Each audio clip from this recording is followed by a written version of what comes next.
post this from another thread from a while back. I worked overnights at an isolated gas station the summer after I graduated high school, way back in the late 1980s. What a time to be alive. This gas station had hot pizza in a clear case, and this case opened from the back. You'd open the case, pull out a slice, put it on the plate, and hand it to the customer.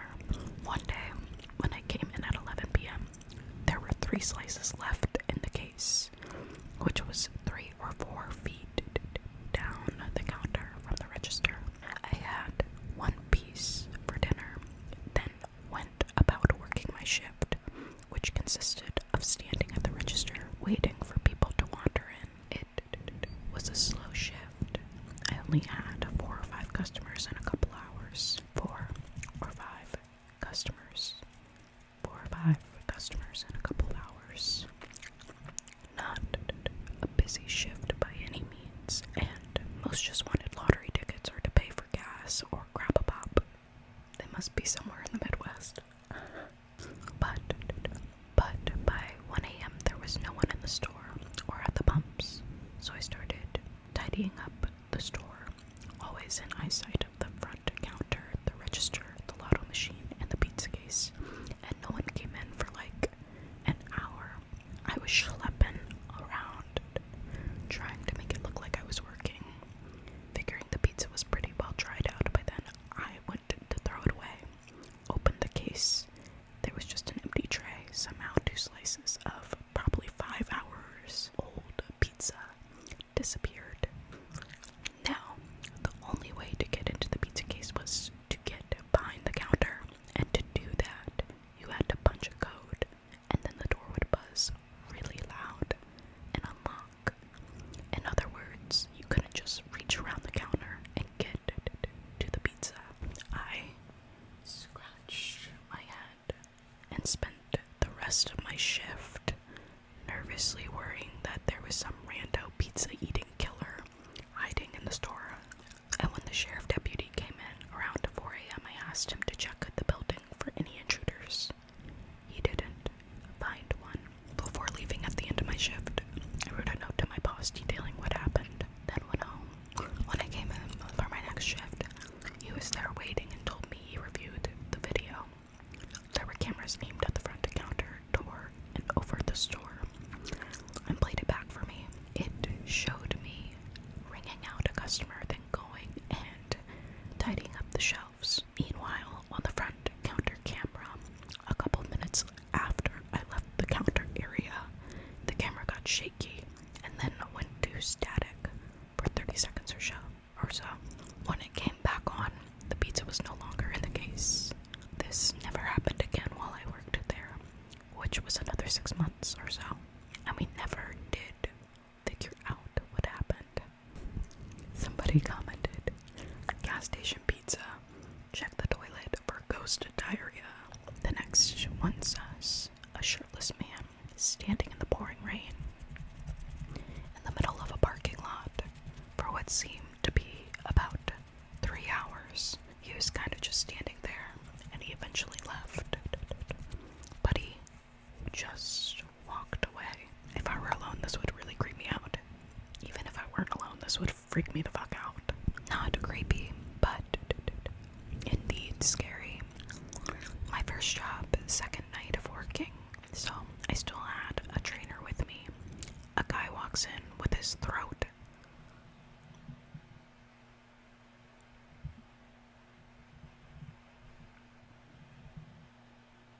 I was not expecting this. A guy walks in with his throat cut open, asking to use the phone. How is this guy still talking? Can you still talk? Let me stop interrupting. I'm sorry. Pretty stunned, I just said, yeah, but I'm gonna call 911 first. He told me that's what he was going to do, so he'll just be outside sitting in his gray van. I guess his wife got mad and tried to kill him, and he somehow got out. Never heard more from it. A few months later, a big biker guy came in with a road rash all over his bald head and face. I freaked and was like, dude, are you alright? Then he informed me that he was fine. He was just on break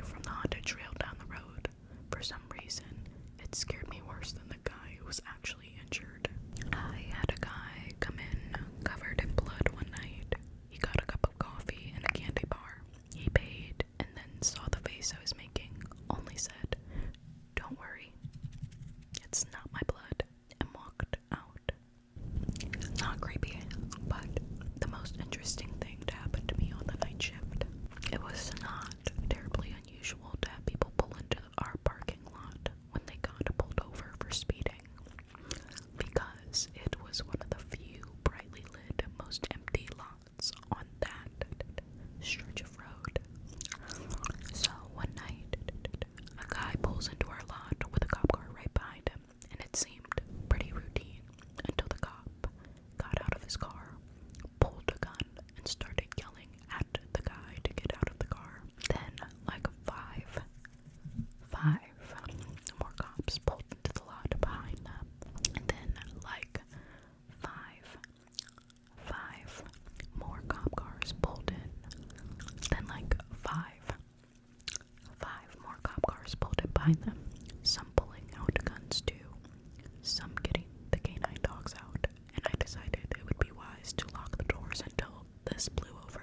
The cops took the guy into custody without incident, popping their heads into the store to let me know that they were going to tow the guy's car so it wasn't blocking the dumpster, and left. I checked the news a few days later, and apparently the guy had been dealing drugs in the Quality Dairy. I miss Quality Dairy. I used to go get coffee there before class. I miss that shit. I would mix it with hot chocolate. Okay, sorry. This guy was stealing drugs at the neighborhood-friendly Quality Dairy parking lot up the road and led the cops on a high-speed chase before surrendering in front of my store. When I was 17, I worked at an Allsup's in a small town in Texas. My shift was from midnight to 8 in the morning. Is that legal? You were underage working an 8-hour shift. Is that legal? Is that allowed? Nothing ever happened all night. A few customers in town Nothing ever happened all night. A few customers, but in a town of only a couple thousand people, it was slow. The farmers started coming in for breakfast burritos and coffee between 4 and 6. I cleaned the store, mopped floors, bagged ice, and started cooking burritos for in the morning. One night, 2 guys came in at about 2 a.m. They just kept walking the aisles. We were the only 3 people in the store. I finally asked if I could help them find something. They replied that they needed directions to another town close by. I told them how to get there, and they left. About half an hour later, I decided to take out the trash. So I take the big metal bar off the back door and opened it to the alley. The 2 guys were parked in the alley, and as soon as I opened the door, they started their car and drove off. I was 17 and terrified the rest of the night, but I never saw them again. What were their intentions? What were their intentions? I'm happy they didn't go through with it, and it was just like a creepy showdown, but what was the reason, bitch? Not a worker, but a customer. I used to have to travel across a few states to see my mom. Well, I always drove through a small part of West Virginia. Let me not start. Don't get me started on West Virginia. Don't get me started. Let's continue. Before I continue, let me just say that parts of West Virginia are beautiful, and most of the time the people are really nice. But, like everywhere else, there's a small portion of the creepy and intimidating. Anyways, I had to stop a few times, either on my way to or coming home from her house to get gas in West Virginia. Always during the day, because in these parts, gas stations aren't always self-serve and rarely are open late. This one time, I made a few detours to sightsee, and it was dark, and my gas light was on. I still had about 300 miles to go, so I had to stop somewhere. I ended up stopping at the next gas station that was in the middle of nowhere, surrounded by woods, and ran down. I parked under one of the lights next to the pump and saw that it was not self-service and did not accept cards. I would have to go inside. No big deal. Normally, I look around and there's no other cars. Few lights, one of which lights the front of the rundown shop, and of course, it is flickering.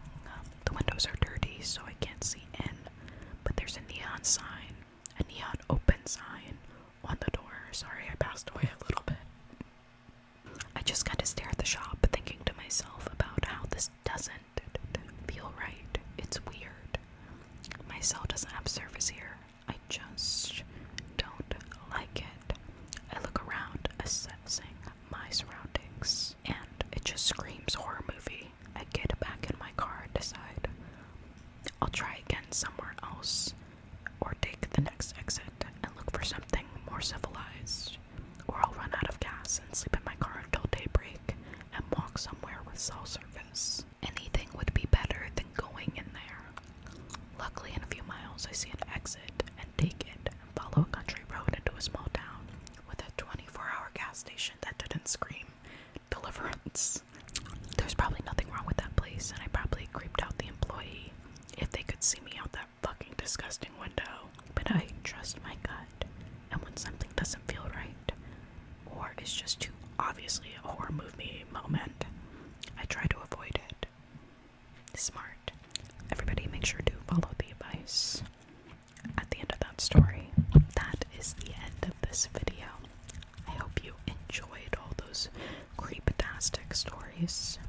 Don't forget to like, subscribe, and comment down below. And if you have any stories you would like to share with me to be read in a future video, make sure to email this email, which is also available in the description below, as well as my social medias. Follow me if you want. Again, thank you guys so much for watching and being so patient with me.